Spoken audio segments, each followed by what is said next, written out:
Alright, so this should be pretty cool. First, you've seen the triangular stairwell that uses the Neotonian design aesthetic, and now you get to see a building. Now, this building is kind of different than the typical building, and I'll show you why that is. First of all, it's not a single piece. It's actually made up of three symmetrical modules, very similar to the stairwell modules themselves. You can see the wireframe. It's kind of hard to make out exactly what's going on, but basically this yellow section is a module, and that's just duplicated 3 times, rotated 120 degrees each time, and affixed to itself to create what is essentially a building.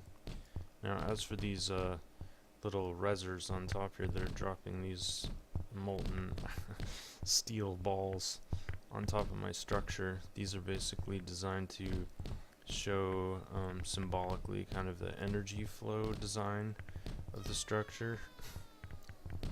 So essentially, like this is like a rainfall simulation or meteor shower, whatever you want.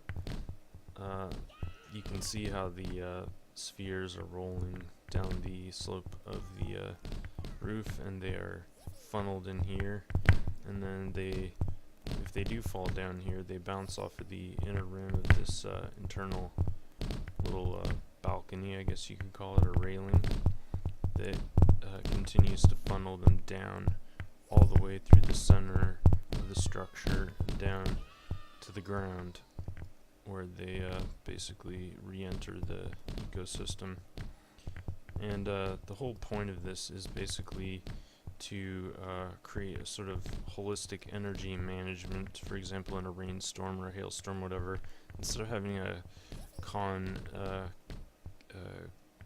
roof that deflects and channels all the moisture or energy off to the sides, this particular design is the opposite. It's concave. It's supposed to collect the energy and distribute it optimally down to the base of the structure. Say there's a tree growing down here in the middle, it could actually grow up all the way through the middle of the structure and right out through that hole in the top, and then the branches can actually go out into the building itself, which would be pretty awesome, to be honest.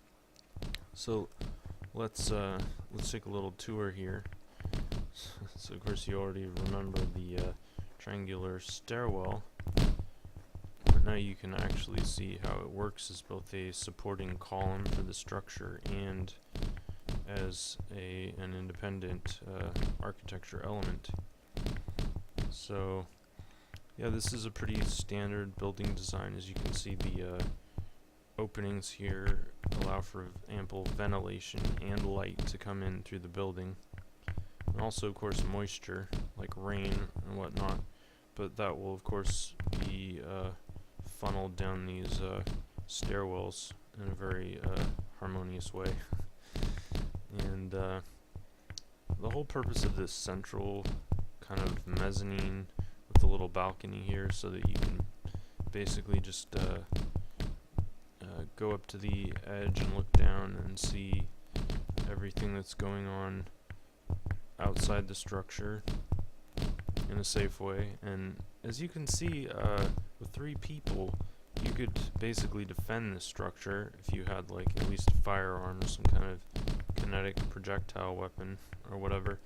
You could station 1 person on each side of these walls here, and you could basically prevent anyone from going up the stairwell. And that's sort of another just sort of incidental element of the more open architecture, but it's not designed to be totally open in a sense, because one of the elements of the Neotonian aesthetic is what is called a hold, which is basically where the denizens live, and they are only able to retain the structures for as long as they can defend them, or if they choose not to. They can just vacate at any time. It's not like they're expected to defend the structures.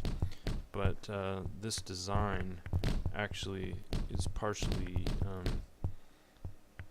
made with that in mind, that it is not only a fully open structure, but also a fully defensible structure. Okay, let's see, anything else? Not really. Not anything else. I mean, it's pretty self-explanatory. I'm very happy with this build. It took me quite a while to get all of these angles and calculations and everything just right. I mean, it looks kind of overly simplistic at first, but literally I probably spent, I don't know, 6 hours working on optimizing the structure in terms of engineering and just like other minor variables, like I was saying, energy flow, and getting it all just absolutely optimal so that energy is able to flow in the best possible way. I'm gonna just really quickly take one of these modules and make it transparent so you can sort of see a little bit more in terms of the dynamics. Well, actually that didn't really help much, but you can see how the staircase interfaces with the building itself seamlessly, and how it essentially supports the structure. I mean, this is actually really hard to make out, but that central column there that supports the roof actually aligns exactly with the outer load-bearing dynamic of the staircase column. So like I said, that's what really ended up taking the most time in terms of streamlining, was just getting all of those things lined up so this structure could actually work in a real world scenario with physics and so forth. Although I'm not an engineer, I have a little bit of self-education in that area. And I do believe that this structure would be able to support its own weight, but don't take my word for it. Definitely you would want to run some kind of like SolidWorks simulation to determine that. Yeah, anyway, so yeah, I'm really excited about this. I feel like I'm making a lot of progress in terms of advancing the aesthetic. I am very pleased with this, so yeah, thanks for watching.